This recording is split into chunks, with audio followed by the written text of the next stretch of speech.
El corredor marítimo por Chipre con ayuda internacional para Gaza empezaría a funcionar este fin de semana, según informó la presidenta de la Comisión Europea, Ursula von der Leyen.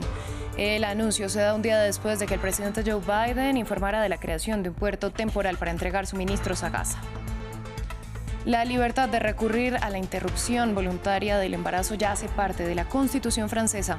El presidente Emmanuel Macron encabezó la ceremonia de sellamiento de la Carta Magna 4 días después de que el Pleno del Parlamento le diera luz verde a esta garantía, convirtiendo a Francia en el primer país del mundo en proteger este derecho constitucionalmente.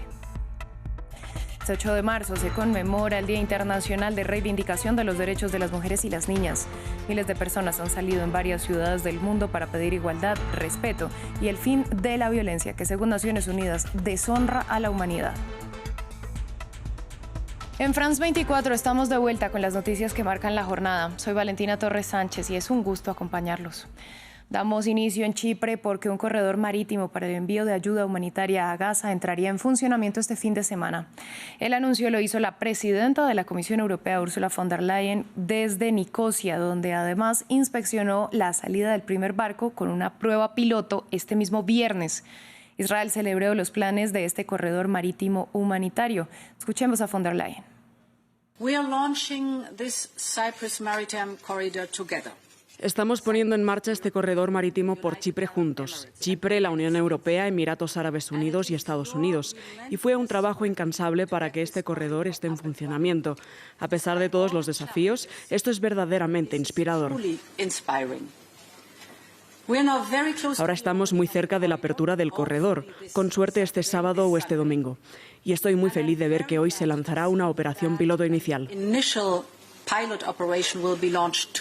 En Estados Unidos, el presidente Joe Biden entregó el que podría ser su último discurso del Estado de la Unión, mensaje en el que confirmó su propuesta de crear un puerto temporal para entregar ayuda humanitaria a la Franja de Gaza, al tiempo que aseguró que su gobierno trabaja para lograr un cese del fuego inmediato en el enclave palestino. Veamos más detalles del discurso de Biden en el informe. Entre sonrisas, Joe Biden estrecha manos antes de subir al estrado y pronunciar uno de los discursos más importantes de su mandato. Buenas noches. Si fuera realmente inteligente, me iría a casa ahora mismo. Además de convencer a las dos cámaras del Congreso, Biden necesita revitalizar su campaña a pocos meses de las elecciones en las que enfrentaría a Donald Trump. Desde las primeras palabras de su discurso, Joe Biden atacó a su rival. The threat to democracy must be defended. Hay que luchar contra la amenaza a la democracia. Mi predecesor y algunos de ustedes aquí trataron de ocultar la verdad sobre el 6 de enero. Yo no lo haré. Ahora es el momento de decir la verdad y enterrar las mentiras. Esta es la pura verdad. No puedes amar a tu país solo cuando ganas.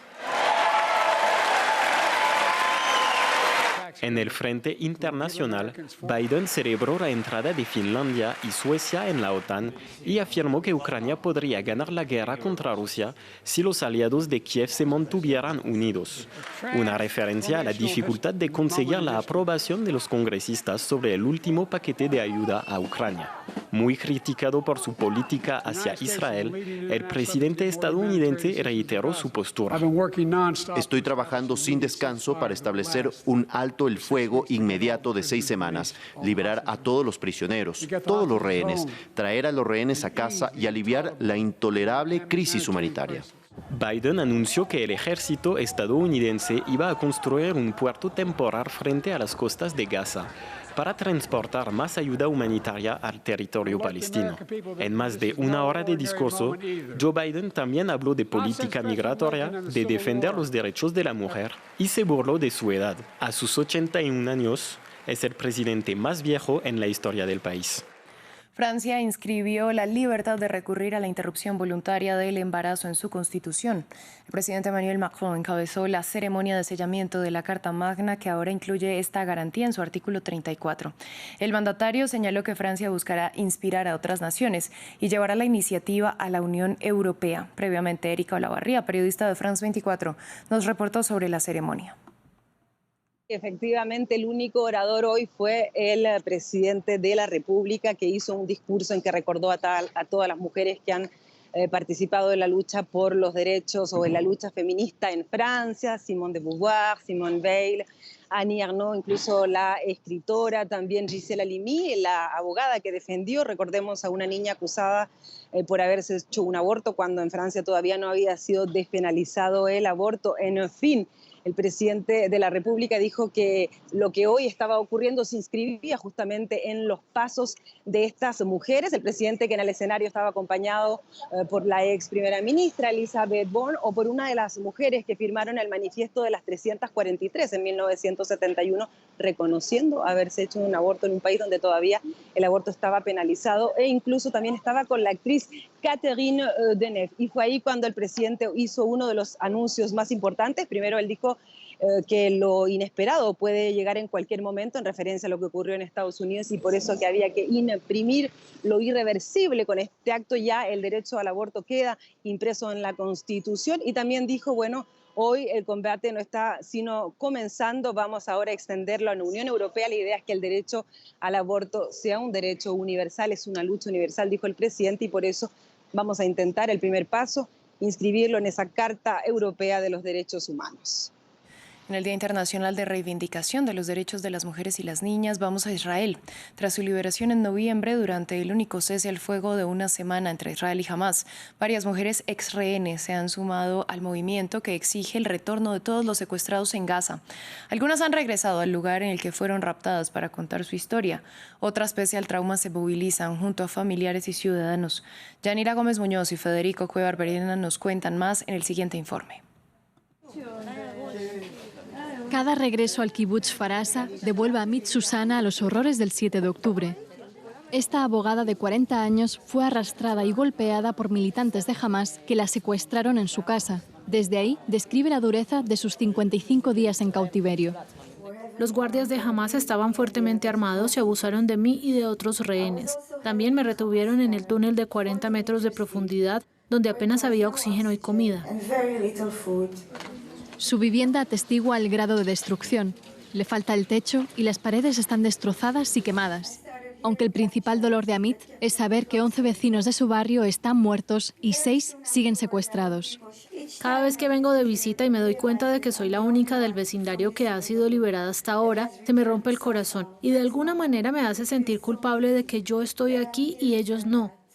Ninguno de nosotros puede siquiera comenzar un proceso de sanación hasta que todos los rehenes regresen sanos y salvos a casa. Como ella, otras exrehenes están eligiendo liderar el reclamo por la liberación de quienes aún están en Gaza, incluidos aquellos que se presumen muertos. Las hermanas argentino-israelíes Clara Merman y Gabriela Leinberg se sintieron respaldadas cuando, estando retenidas, supieron de las protestas de los familiares y ciudadanos. Nosotros vimos por la televisión la marcha anterior y nos dio mucha fuerza, mucha esperanza. Estuvimos allí y sabemos cómo es, un día tras otro y otro y otro, pero también sabemos cómo es estar aquí y luchar por su regreso. No nos rendiremos y continuaremos luchando hasta que vuelvan todos. Emulando los pasos de estas mujeres, otras 19 esperan que la presión de las calles lleve al gobierno de Netanyahu a pactar pronto un nuevo acuerdo con Hamás, uno con el que ellas y otros 115 rehenes puedan regresar a casa. Justamente miles de personas se manifiestan en diferentes ciudades del mundo por el Día Internacional de Reivindicación de los Derechos de las Mujeres y las Niñas. Repasamos algunas de estas protestas. En Berlín, unas 4.000 mujeres y hombres se reunieron para exigir la igualdad de derechos. Las marchas concentran sus pedidos en la eliminación de las brechas salariales en un día feriado en Alemania. En Roma, mujeres y hombres salieron a las calles para manifestarse contra la violencia de género y la discriminación. Grupos feministas pidieron que este flagelo no solo se aborde como una cuestión criminal, sino como un tema cultural para el que hace falta mucho camino para eliminar. En Líbano, las mujeres se tomaron las calles para recordar la lucha de las que no pueden manifestarse hoy por la guerra en Gaza. Un grupo de ellas se tomó calles frente a la oficina de ONU Mujeres para hacer visible las críticas condiciones que viven miles de personas en Gaza, en el enclave palestino. En Nigeria, hombres armados secuestraron a más de 200 estudiantes en una escuela de Kuriga, en el estado de Kaduna. Es el segundo secuestro masivo en la última semana en una práctica recurrente en el país, donde los asaltantes buscan rescates millonarios. Secuestro masivo en Nigeria. Hombres armados llegaron el jueves a una escuela y se llevaron a más de 200 estudiantes cuando iban a empezar las clases. Es una práctica cada vez más habitual en la mayor economía de África. Los familiares se mostraron desesperados. Por favor, vengan a ayudarnos, no nos abandonen, no hemos comido. Por favor, ayúdennos. ¿Dónde está el presidente? ¿Dónde está el gobernador? Los estudiantes están en el monte. El secuestro fue en el norte de Nigeria, en Kuriga, en el estado de Kaduna, a unos 100 kilómetros de la capital, Abuya. Es el segundo secuestro masivo en una misma semana en el país.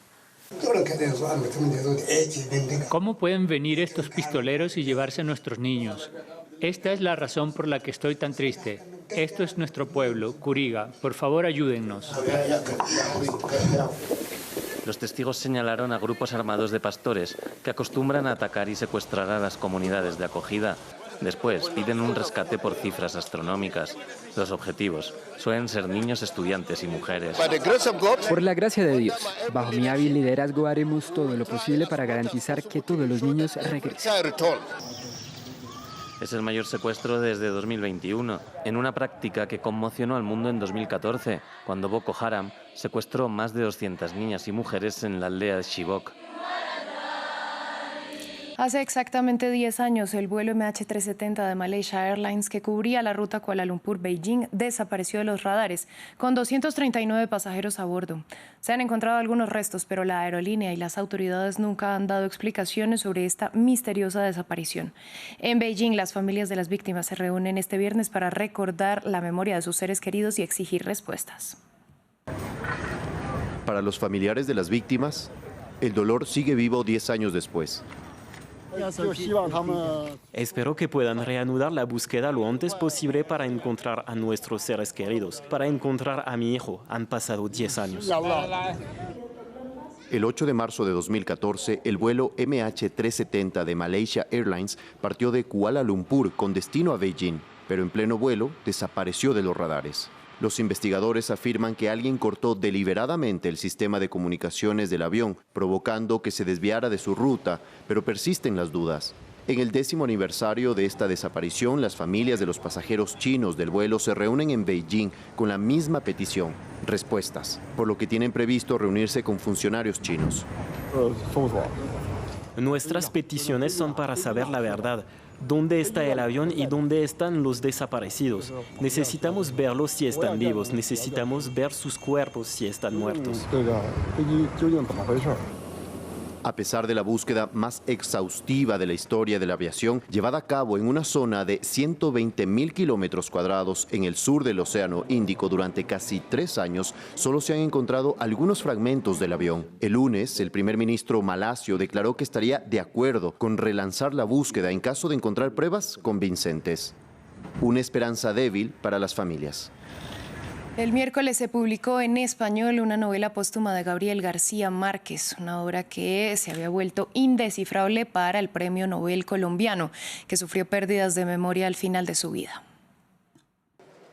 Hay entusiasmo en esta librería de Bogotá. La novela En agosto nos vemos está en la boca de todos los colombianos. Y con razón, su autor no es otro que el gran Gabriel García Márquez, una figura nacional y el más grande escritor de este país. El 17 de abril se cumplirán 10 años de su fallecimiento, y para los que pudieron leerla en cuanto salió, esta novela póstuma del Premio Nobel de Literatura en 1982 es fiel a su estilo. Se convierte en un objeto de culto. El libro es el último libro de García Márquez. Entonces, todos los coleccionistas de García Márquez, todos los lectores de García Márquez, todos los seguidores lo van a querer tener, porque no van a tener más. No va a haber ningún otro más. El día anterior, al otro lado del Atlántico, en Madrid, España, uno de los hijos del autor presentó esta obra inédita. Cuando un manuscrito bastante ilegible de su padre se guardó en una biblioteca en Estados Unidos, algunos académicos le convencieron a él y a su hermano para que publicaran esta nueva novela. Estaba completa y eso ha sido para nosotros muy importante. No hemos agregado nada. Es un trabajo más bien de arqueología, de recolectar entre todos los mecanuscritos que existían. En 1999, el autor de 100 años de soledad hizo una lectura pública del primer capítulo de esta historia, sobre los amores de una mujer en una isla del Caribe. Las versiones francesa e inglesa del libro saldrán a la venta los días 13 y 20 de marzo, respectivamente. Hasta aquí esta emisión de noticias. A ustedes, gracias por su sintonía.